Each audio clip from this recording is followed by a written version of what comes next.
Here we go. All right, zoology. We're on topic 4 in the book of Job.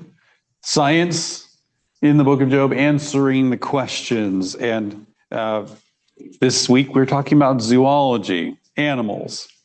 After taking a tour of the sky and the earth, God dedicates a good amount of time to animals. And it is interesting to see which animals he picked. Here are some things to keep in mind as we go through this. First off, Job was in the animal business before the calamities fell. He knew a lot about domesticated animals. If you recall, he had 3 different herds that were destroyed before his children were killed in the disasters that befell him at the beginning of the book of Job. So Job knew something about domesticated animals.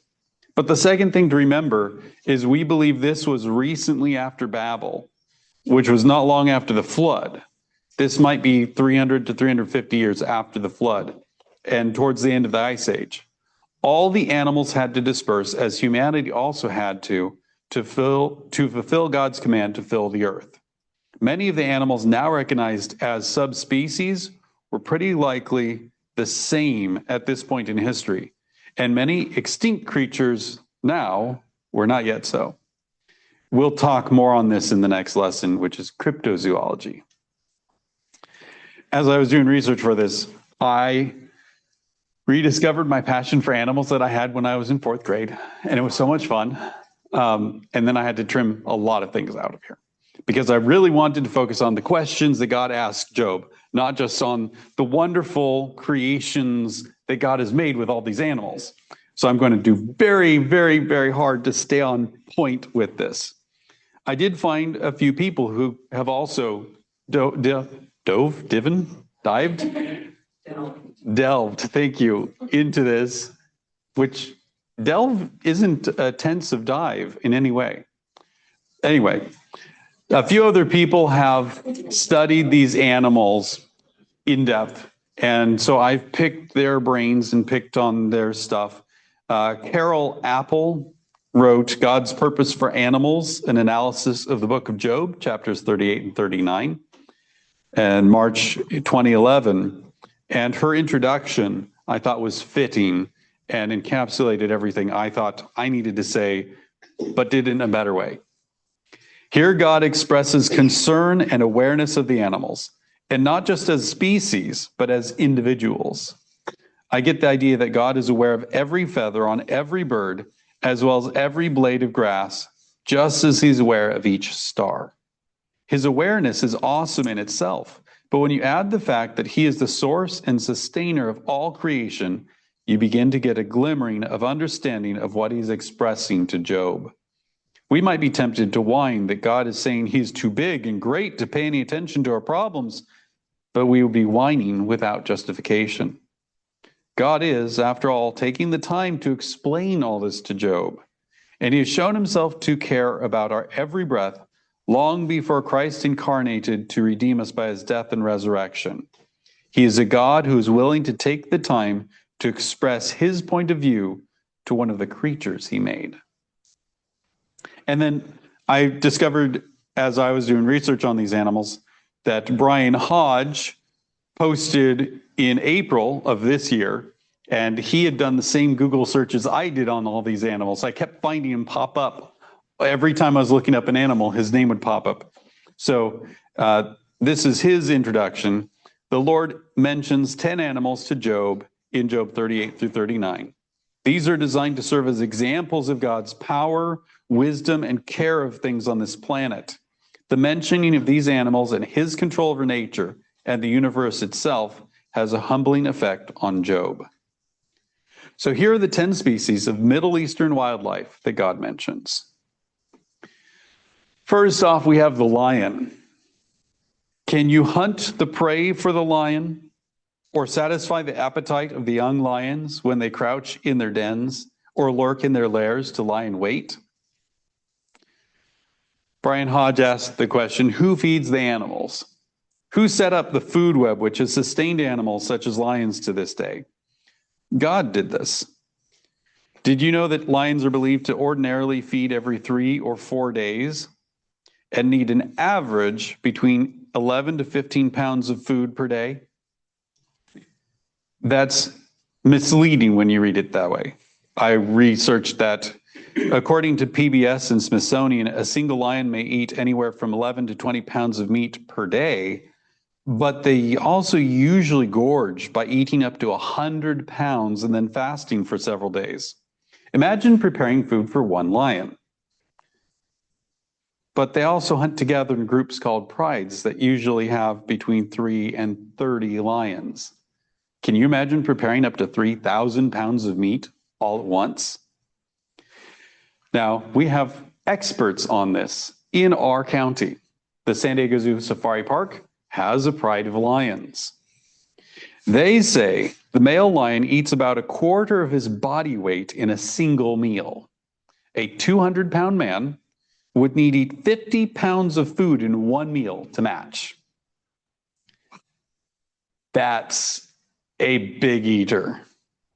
And yet, Job doesn't have to do any of that work. Mankind, only because we have lions in captivity, have we recently undertaken such feats. God provides for the lions food enough for them to eat. And boy, can they eat. I thought teenage boys were bad. Teenage lions, they will eat a quarter of their body weight in one meal, rest for about 10 hours, then do it again while they're growing. It's crazy. All right, the next animal is a raven. Job 38:41 says, "Who provides food for the raven when its young ones cry to God and wander about for lack of food?" Well, who feeds the birds? God does. The common raven, which is Corvus corax, is the largest of the perching birds. It can reach a length of up to 26 inches and have a wingspan of up to 4 feet, according to Britannica.com. While the common raven weighs over 3 pounds, it needs a little over 300 calories per day. According to the Audubon Society, the common raven may feed on practically anything, but the majority of its diet is apparently animal matter. They feed on a wide variety of insects, including beetles, caterpillars, and others. Also rodents, lizards, frogs, eggs, and young of other birds. They regularly eat roadkill and garbage. Ravens are opportunistic, taking advantage of temporary food sources. The common raven does most of its feeding on the ground. They often feed as a scavenger, searching for carrion or visiting garbage dumps. They are very opportunistic. As soon as the pecans on our tree start to ripen, the ravens start knocking on our roof with those pecans to crack them open and eat them. But when it's not there, the ravens are still eating. What do they eat in our area? Well, they eat Jack-in-the-Box wrappers. They eat whatever is out there that they can consume. Job was asked, who provides food for the raven? Well, God does. They're not picky. They were designed that way. They are scavengers. They will clean up. Whatever dies, good enough for me, and they'll eat it. If we didn't have them, our ecosystem would be unbalanced. We'd have too many bugs eating decomposing bodies, and we'd have too many bugs, period. The raven is an integral part of the food supply chain that God set up. And he doesn't need a steady source of any one kind of food. He eats whatever is there.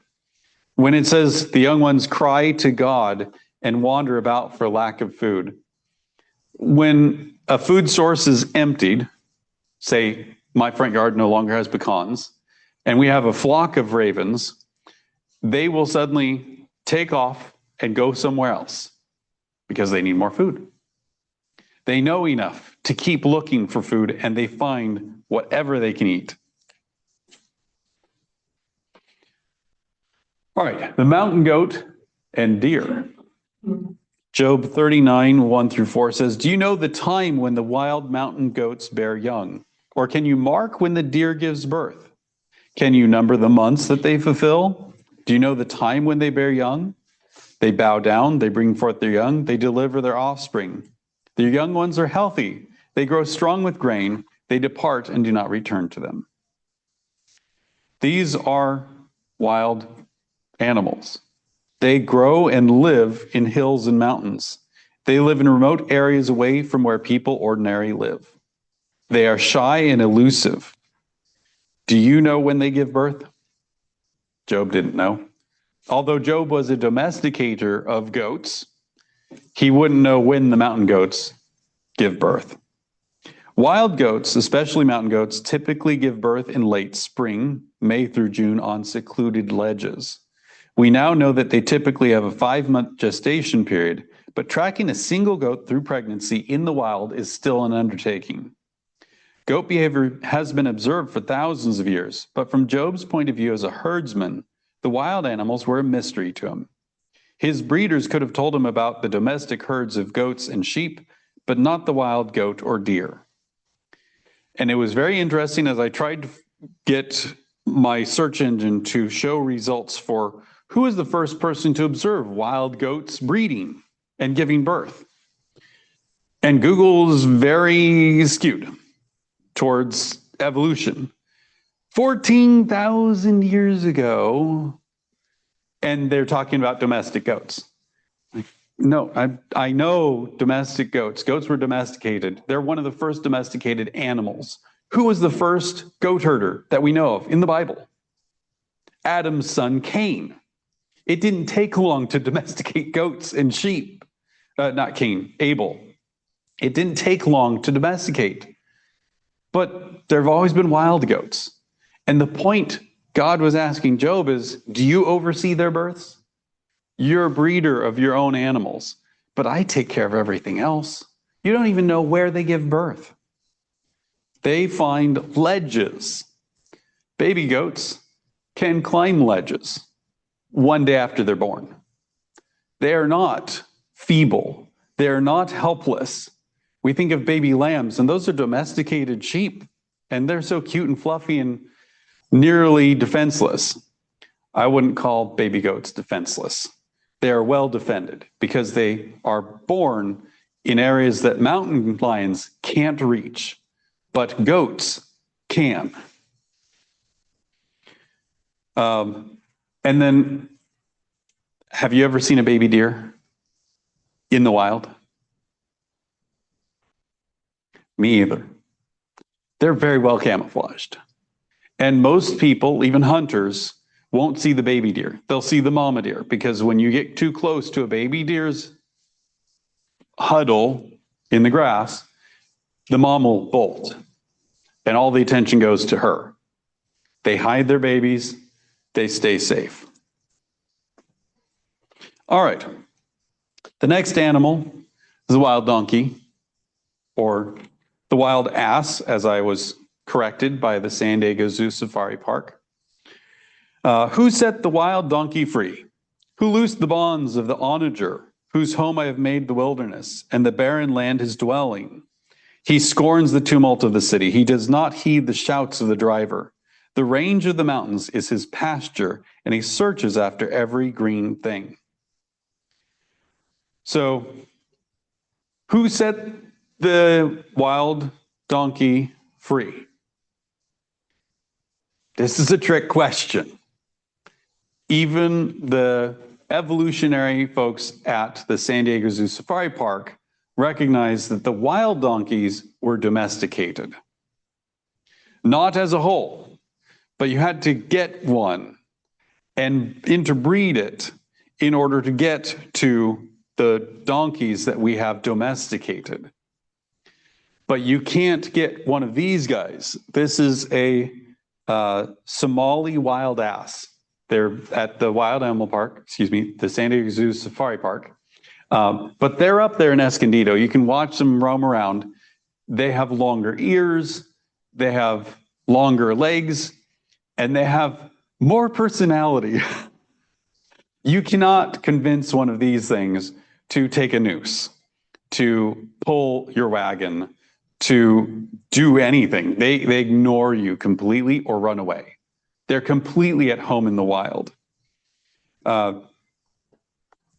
The Somali wild ass is bred at our safari park and is designed to be able to survive in extreme conditions.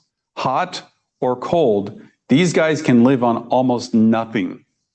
And when it says he searches after every green thing, it's a little bit of a misnomer. In Hebrew, that green thing is edible plant material.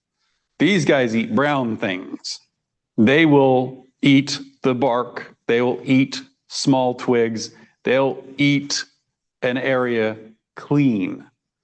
They don't need fresh green hay. They're not soft. They are born and bred to survive in bitter conditions. Now, here's another fun fact for us. In the 1500s, Spanish explorers brought domesticated African wild asses to the southwestern US. The descendants of these asses still roam the Southwest, and we call them burros. They are also wild. Oh, so the question was, who set the wild donkey free? And the answer is, God did. He created them free. He created them to be independent. The next animal on our little tour of the zoo is the wild ox. Will the wild ox be willing to serve you? Will he bed by your manger? Can you bind the wild ox in the furrow with ropes? Or will he plow the valleys behind you? Will you trust him because his strength is great? Or will you leave your labor to him? Will you trust him to bring home your grain and gather it to your threshing floor? Now, there are still many different interpretations of what the word in Hebrew means. Some believe it refers to a wild cow, maybe the aurochs. That's a cave painting of an aurochs. Kind of like our modern oxen, cows, but way bigger. Some suggest the rhinoceros. In Old King James, this word is interpreted as unicorn. But whatever the exact identity, this animal is strong, untamed, and does not depend on man. That's Brian Hodge. In 1906, the Jewish Encyclopedia put an article in there about the reem. This is a wild, untamable animal of great strength and agility with mighty horns. They believe the best fit is the aurochs.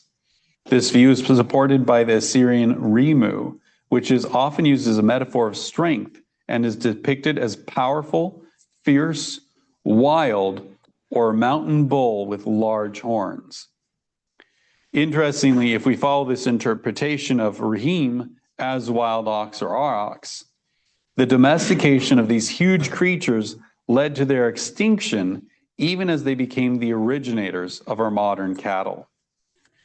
Now, I don't always follow Wikipedia's articles, but I followed these references out, so I believe this is as true as we can understand it. The Bos primigenius, which is the aurochs, is the extinct species of bovine, considered to be the wild ancestor of modern domestic cattle. Taurine cattle, Bos taurus, in the Fertile Crescent in the Near East that was introduced to Europe, and zebu cattle, Bos indicus, that hybridized with early taurine cattle in the Near East about 4,000 years ago. Every species of cattle now in existence on Earth descended from aurochs, if the studies are correct. But the aurochs were hunted. They were domesticated, but as they were domesticated, they were also eradicated. Because what made it an aurochs also made it difficult to keep inside a pen or to be around. They had huge horns. The Texas Longhorn, those horns are one of the genetic pieces of an aurochs. The giant, what's the Scottish furry cow that everybody loves to look at, the Highland, their size comes from the genetics of the aurochs, at least their beefiness. These things were not tameable as a species.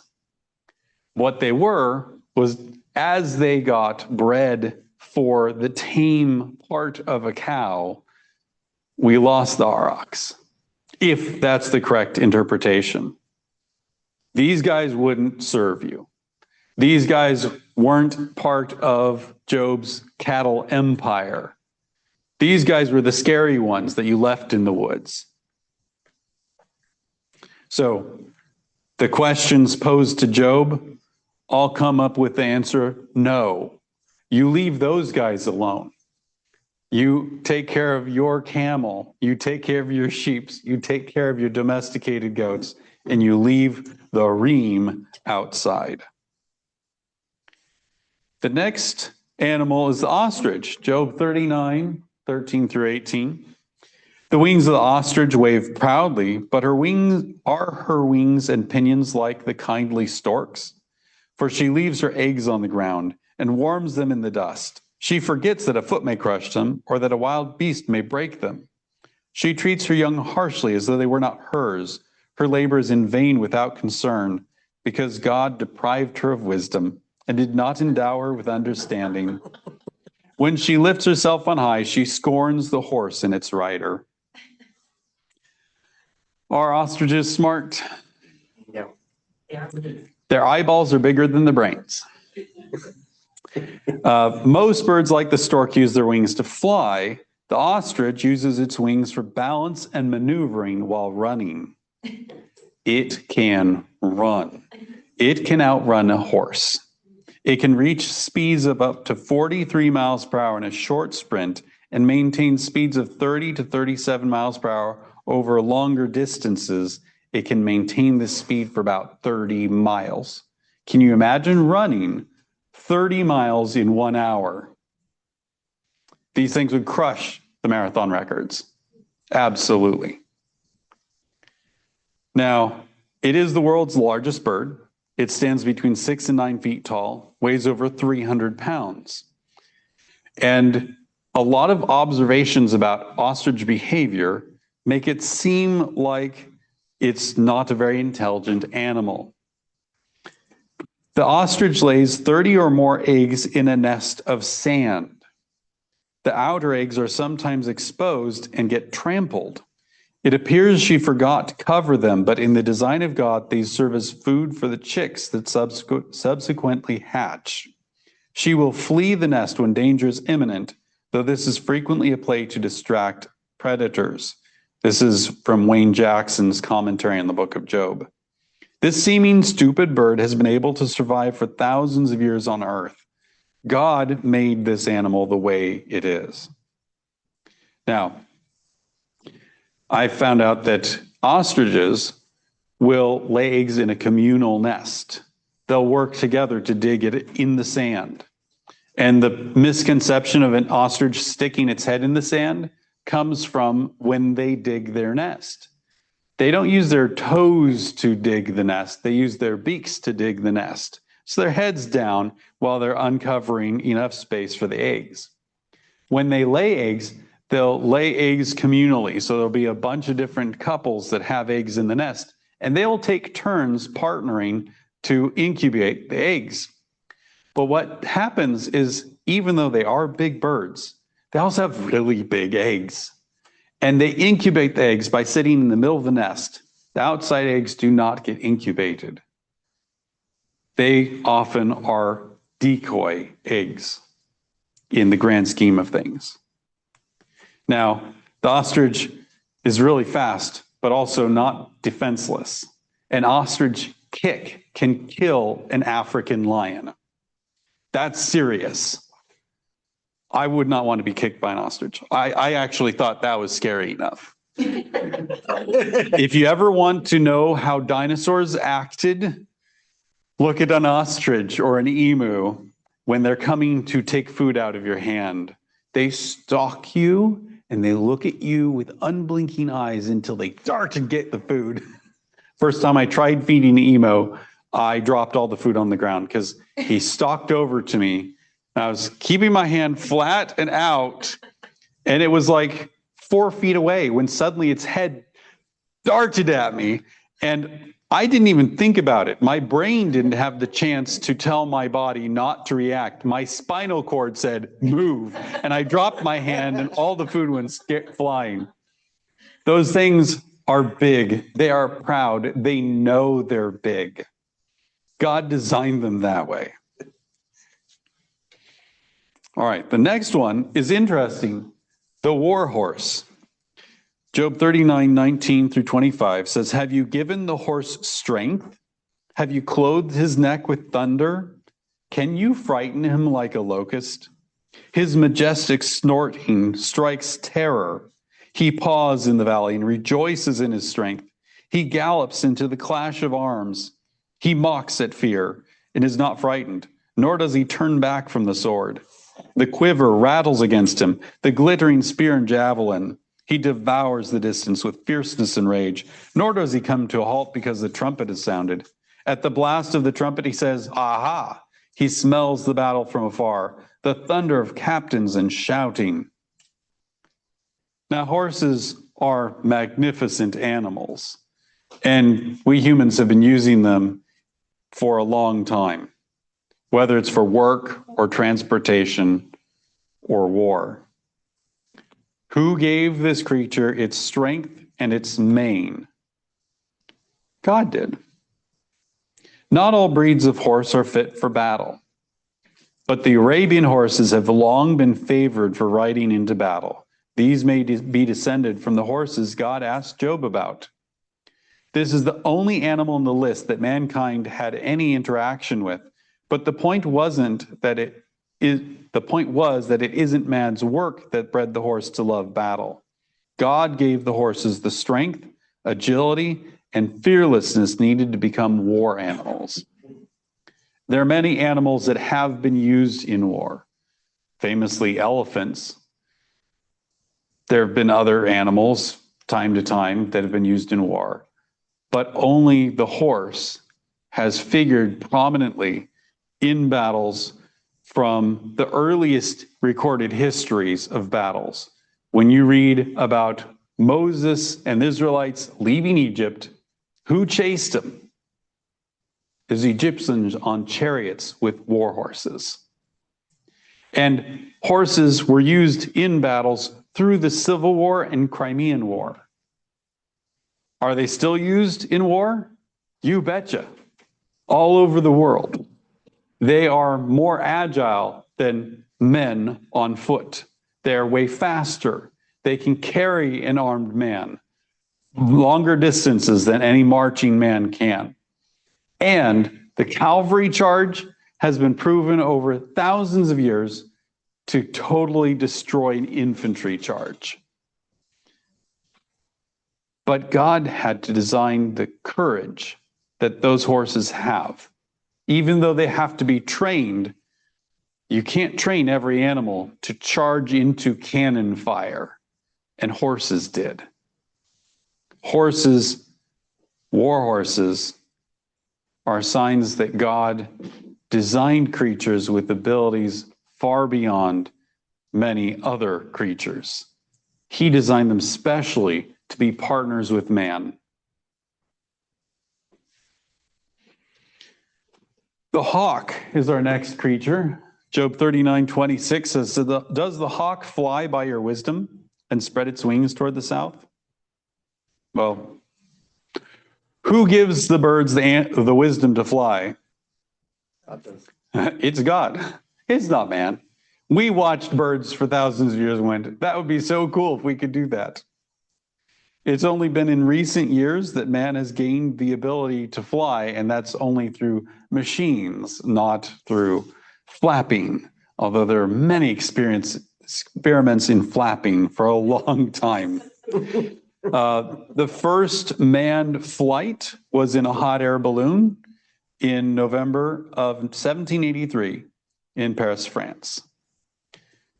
Then the first successful airplane flight, powered flight, where you could decide when to turn right or left, was in December of 1903 in Kitty Hawk, North Carolina. The airplane flew for 12 seconds, traveling 120 feet, Wilbur and Orville Wright. But long before this, God designed the bird and gave it the ability to fly. One specific vulture, and when the Bible, well, in New King James, it's called a hawk, but there's many creatures that are raptors. They are hunters. And so the word for hawk includes a lot of other hunting birds. And a vulture is a type of raptor. One Ruppel's vulture holds the record for the highest flying bird in the world. It was recorded at 37,100 feet. How do we know that exactly? Because it flew into a jet engine. Oh, no. In 1862, James Glacier and Henry Coxwell ascended to 37,000 feet in a balloon, 8,000 feet higher than the summit of Mount Everest. And at the time, it was the highest point in the atmosphere humans had ever reached in 1862. But these vultures can fly that high with no breathing apparatus.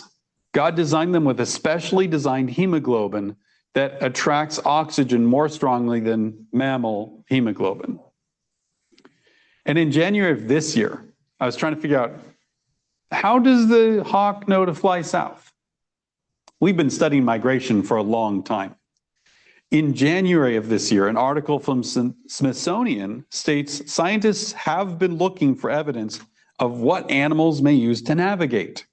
There's scientific investigations into whether animals use the sun and the moon, Earth's magnetic field, or recognition of landmarks to repeat their long journeys. Researchers have discovered a small spot on the beaks of pigeons and some other birds that contains magnetite. It's magnetized rock. It may act as a tiny GPS unit for the homing pigeon by giving it information about its position relative to Earth's poles. Researchers have also found some specialized cells in birds' eyes that may help them see magnetic fields. It is thought that birds can use both the beak magnetite and the eye sensors to travel long distances over areas that do not have many landmarks, such as the ocean. You know what that paragraph tells me? It's 2025 and we still don't know. We have guesses. We think. God says, does the hawk go south by your wisdom? Mankind has no idea how they do it. We have guesses still in 2025. There are people researching it right now going, how? How do they do this? And you can't explain this as evolutionary, because what if some of them were oriented north instead of south? What if they didn't have this extremely fine-tuned sensor? God designed them this way. It is by God's wisdom that they have better GPS than us, that doesn't require electricity, that doesn't require a satellite signal, that doesn't require any connection or outside source, and doesn't have to be taught to each successive generation. It is born, it is part of their blueprint, it is in their DNA to know how to migrate, which way is south.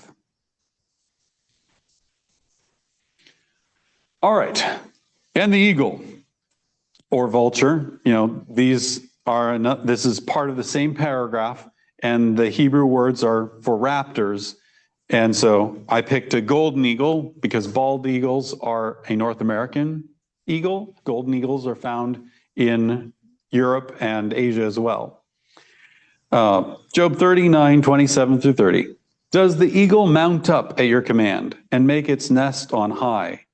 On the rock it dwells and resides, on the crag of the rock in the stronghold. From there it spies out the prey. Its eyes observe from afar. Its young ones suck up blood, and where the slain are, there it is. Now, eagles can soar as high as 10,000 to 15,000 feet above sea level.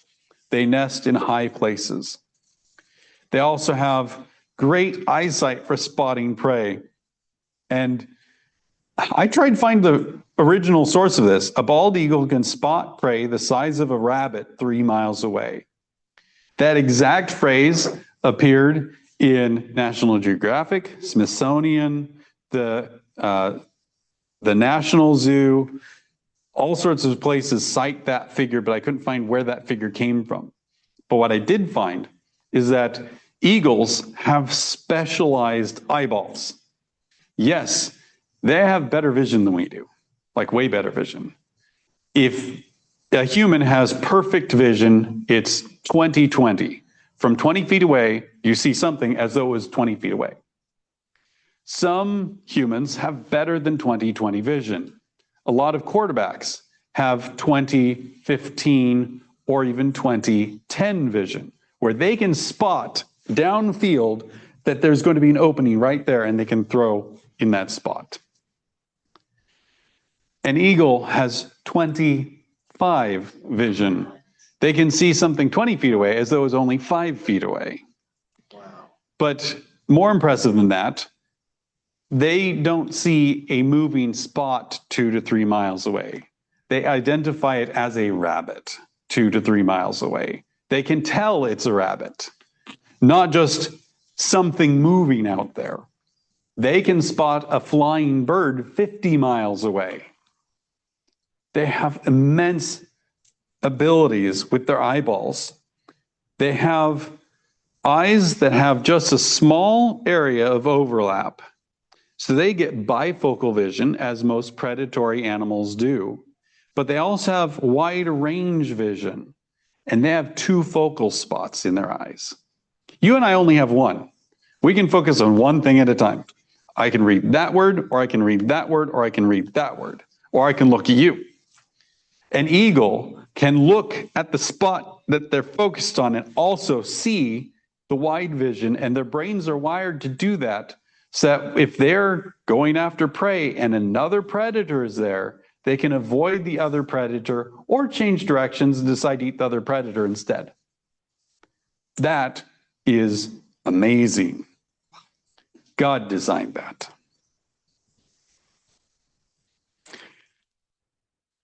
Here are a few final thoughts. Luther Seminary has an Enter the Bible blog, and they talk about the animals here. In chapter 39, God speaks of a variety of wild animals: the mountain goat, the ostrich, the wild ox, the wild donkey, the hawk and eagle, and the war horse. Though not technically wild, it delights in human battle. With the exception of the horse, these creatures are outside the realm of human control and are of no use to human beings. God makes exactly that point in 39:9 through 12, a passage about the wild ox. Unlike their domestic cousins, the wild ox and the wild donkey will not serve Job. They will not work in Job's field or bring in the harvest. Neither will the other animals listed in the whirlwind speeches. God's speeches depict a created order that is radically non-anthropocentric, that is not centered on human beings. They invite Job to a place of humility. He is just one among many creatures. But they also invite Job to wonder at the beauty of creation, as God describes with pride the places and creatures that he has made. Job is the only passenger on this tour of the cosmos. So while he's not the center of the world, he does have a place in it, invited to delight in the world as God does. While these speeches may not at first glance seem helpful as an answer to Job's suffering, they do take his eyes off himself and expand his vision beyond his suffering to see that the world is a bigger place than he ever imagined.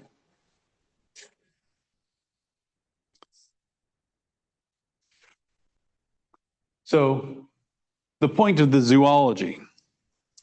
These verses are designed to serve as examples of God's power, wisdom, and care of things on this planet. They show God's loving care even for wild animals that are of no direct value to human beings. And his awareness is awesome in itself. But think about what God was doing here. He was taking a moment, more than a moment, to talk to Job, to tell one of his creatures that he created about all these wonderful things, to show him how much he loves Job. He says, Job, do you have to worry about this animal? Did you figure this one out? Do you feed that animal? I do, Job. All of them, individually. I care about all of them. If I'm doing all that, I can take care of you too. And I want to finish with a reminder. God's love is seen in this design of the series of reprimands. And that the amount of information he presented Job with was designed to boggle Job's brain. With many years of study, most of these questions have been answered. We have answers for a lot of these questions. Not all of them, though. God's design for wild animals has always been to bring him glory. And we got a little glimpse today. Next time we'll look at the cryptids, creatures no longer living, or at least not documented by today's world. To God be the glory. All right, that's all I have for you today. Do you have any questions?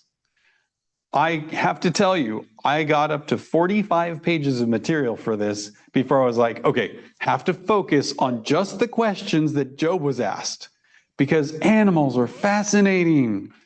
Man, I felt like a fourth grader again, going through all these animal pages and going, oh, that's cool. Oh, I remember learning that. It's awesome. So with the eagle's vision, they used to have a show at the zoo, and probably about 300 yards away in one of the eucalyptus trees, they had a little box. They had a page from the newspaper, and sitting in your seat, you look at it, and you could see the title of the newspaper. Okay. And they stated the eagle would be able to read the fine print. Yes. From here. That one. It gave you perspective on, it's like, I can tell there's this title. I can't read the title. But the eagle would be able to read all the articles. Yeah. If you could. And then a eagle with a bathrobe and a little.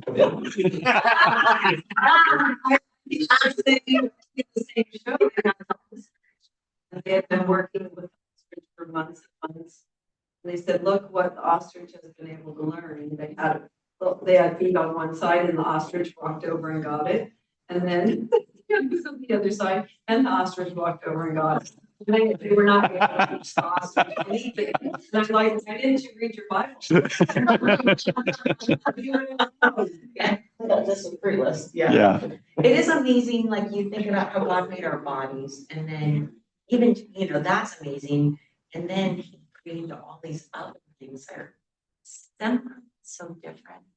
It is kind of like. He built them for their ecosystems. One of the rabbit trails goat trails I went on was, did you know goats can climb walls that are almost completely smooth at 15 degrees? Like this to them is a sidewalk. I'm like, what? Mountain climbers with sophisticated equipment can't keep up with them. And the way that their hooves are, they've got cloven hooves. The way that they're split, they almost act like suction cups. And all they need is 1/8 of an inch of a crack. For perspective, my fingernails are longer than 1/8 of an inch. And I couldn't hold on to a ledge that big with any equipment. And goats can use that and just go up a wall. There's some fun videos of these goats, and basically the only thing that can out climb a goat is a gecko because it's got the suction cup feet. And yeah, it's amazing how God designed so many different creatures to fit into the world. And he didn't design them all to be dependent on us. He designed many of them with the ability to be domesticated by us, but they don't need us. That's nuts. Have you ever seen the ostrich eggs? Yes. And how thick they are? They got a shell. You have to beat it on a rock to break it. I think back when the San Diego Zoo had the children's zoo, they had a real ostrich egg shell there. And it was about the same thickness as a coconut and about as hard. Like, you have to work on that thing. All right. Any other questions? comments or discussion? You're welcome. All right. Let's